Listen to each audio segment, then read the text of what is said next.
don't know if I told y'all or not, but I hurt my leg the other day. I was cutting wood back there and pulling trees and twisting and turning to get in between the bushes and the different things, and somehow managed to pull a muscle here on the inside of my leg. And then I started walking funny, because when you hurt yourself, you kind of try to avoid hurting it. And of course, in the process of doing that, I got my hip all out of whack. I'm not an out of whack kind of person, but in this particular instance, I did get out of whack, enough so that I sought out the help of a chiropractor. And of course, since we've moved, I don't have a chiropractor down here yet, but I found one, and lo and behold, the chiropractor I found is also a blues guitar player. He does that on his own time when he's not chiropracting, which is fun. And he has an antique banjo that he came across somewhere along the way, and he doesn't know a thing about it. He also has a guitar with a broken headstock. Headstock is the part that the tuning peg's attached to. So I'm going back to see him tomorrow. I said, well, bring your banjo, bring your guitar, and I'll bring my banjo, and we'll compare notes, and if it works out where I can fix your guitar, I will. I can at least tell you probably anything you might want to know about your guitar.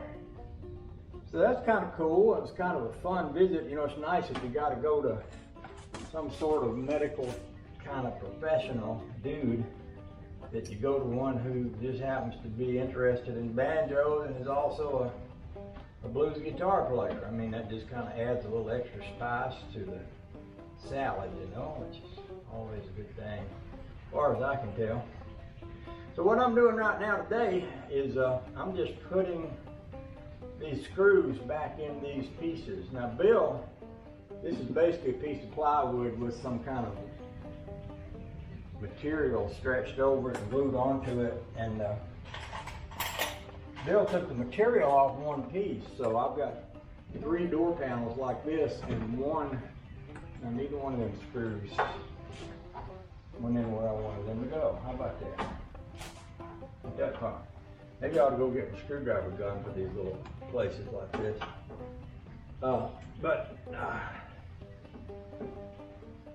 Yeah, so Bill pulled the material off and left the naked plywood on one of my door panels up front.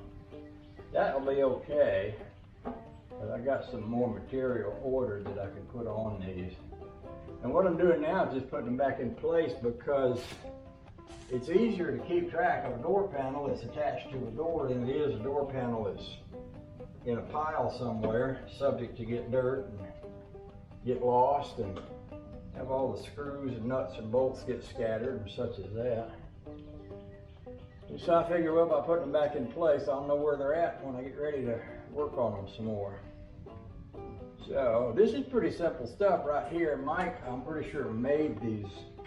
He probably sawed these boards out, these little pieces of plywood here, made these panels.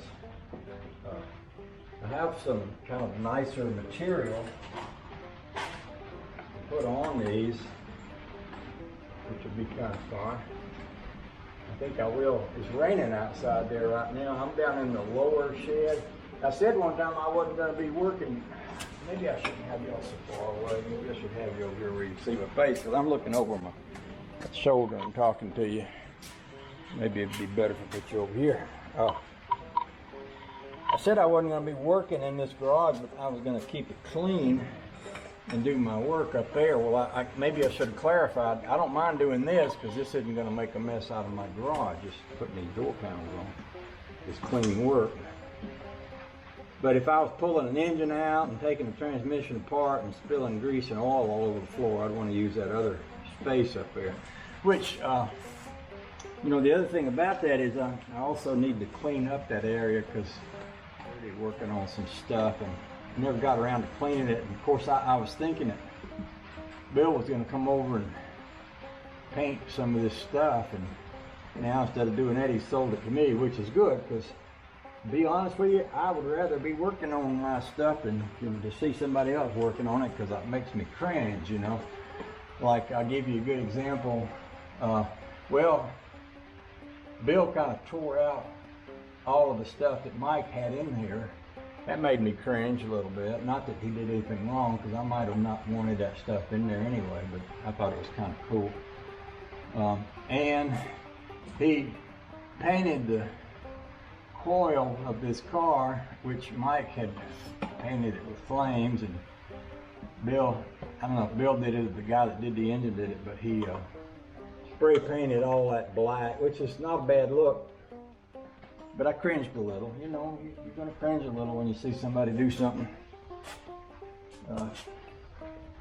especially when it's something that Mike did. And one time he was talking about painting the whole car flat black, and then I cringed a lot on that. But I mean, it's a matter of style. He said, "Oh, let's put some red wheels on it and paint it flat back." Well, to me, red wheels and flat back and flat black is a fad that people do nowadays, because they think it makes a car look like it was a cool car from the 50s. But to me, it's just a fad, and it'll pass. They'll be wanting to do something else. But to paint over a nice paint job like this and spray flat black on it would make me not be able to sleep at night just thinking about that.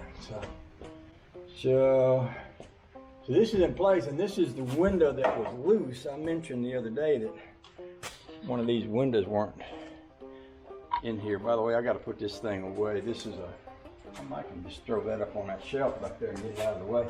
I loaned a walker thing here, and I loaned it to one of my neighbors who had to get hip replacement. Oh, I knocked y'all down. I might need hip replacement if I keep knocking you down. See if I can stand you back up.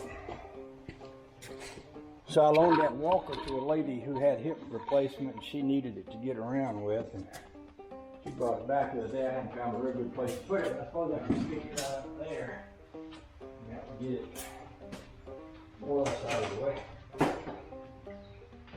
You know.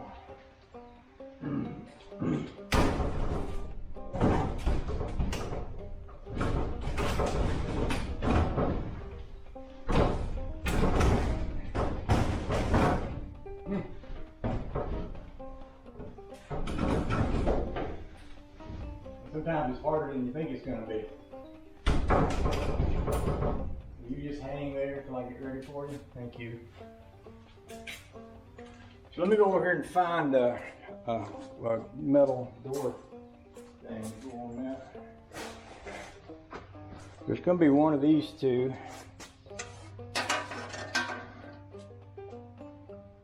I think it's going to be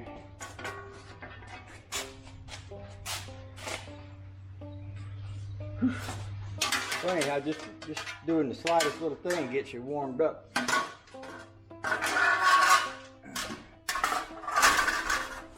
Take off my shirt.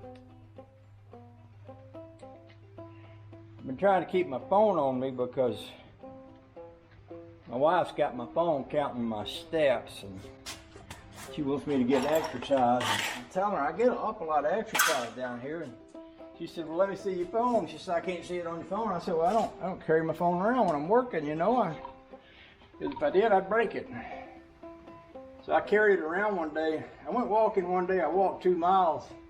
Next day, I carried my phone around all the way, and I'd walked 3 miles that day, and without even trying it. So I'm just trying to carry my phone a little bit more so that I can justify that I'm getting enough exercise. Anybody that wants to look at that. So I'm not sure which way this goes, but I suspect the side that doesn't have this little lip on it goes.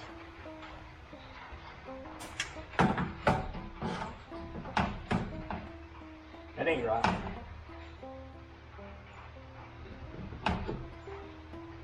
We'll go that way.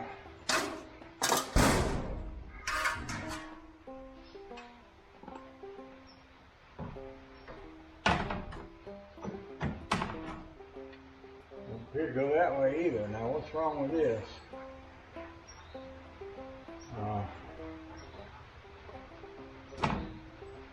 That couldn't be the front, could it? It might be. Might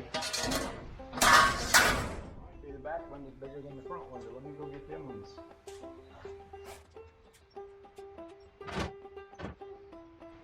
I guess it must be. It must be how it is. Back ones are back windows are bigger than the front windows. So let's see now. These look to be the same on both sides.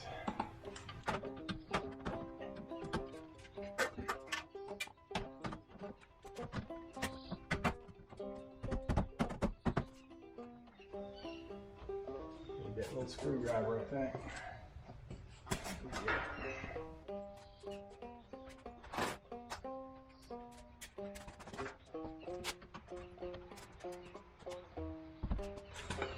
I need my little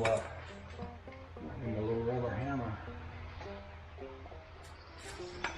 Or I might need to unloosen the screws on this door so I can adjust it a little. Squeeze it loose a little bit.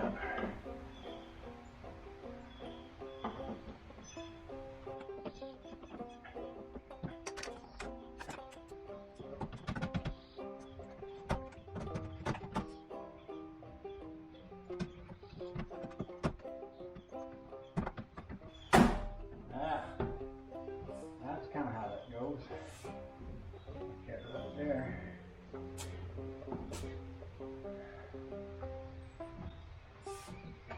And I'm going to guess that these longer screws here go into the little door.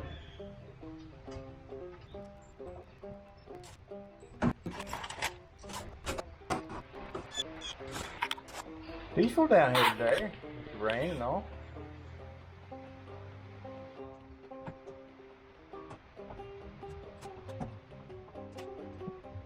By the way, let's talk a little bit about people. I got a friend, a young lady I went to high school with. Used to be such a pretty thing. She's always smart and you know, funny and great sense of humor and great conversationalist and all that. Well, she's gotten old, like me.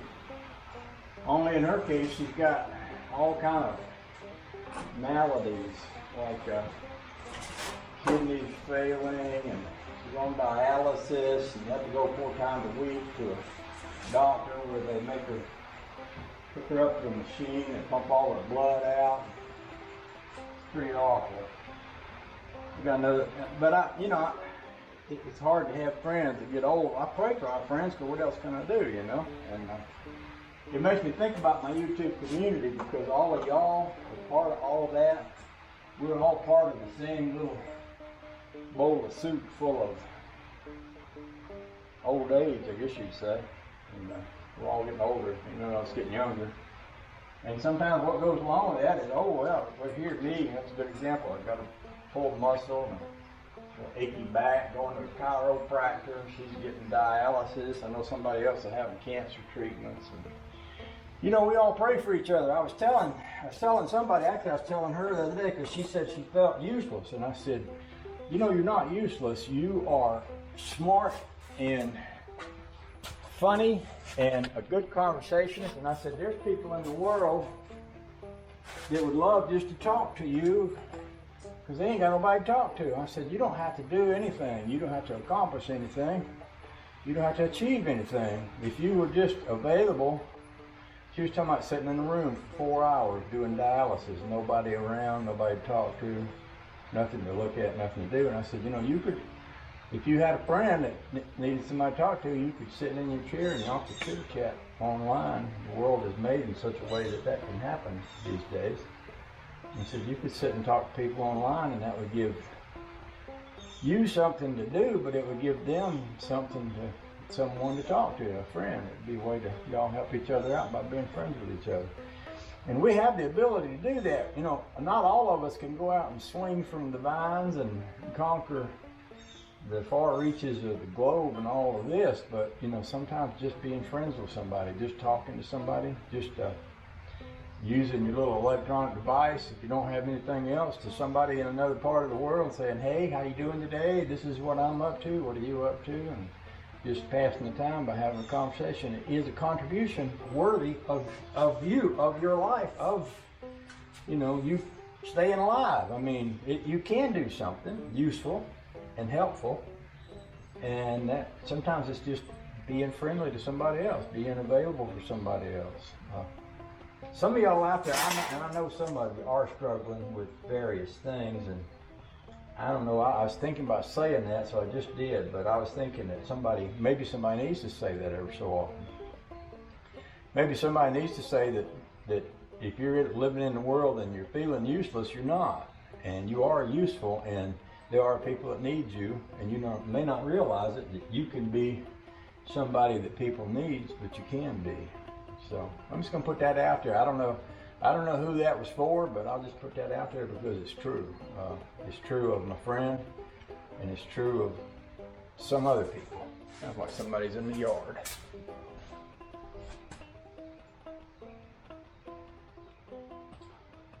Let me go see what's going on up here.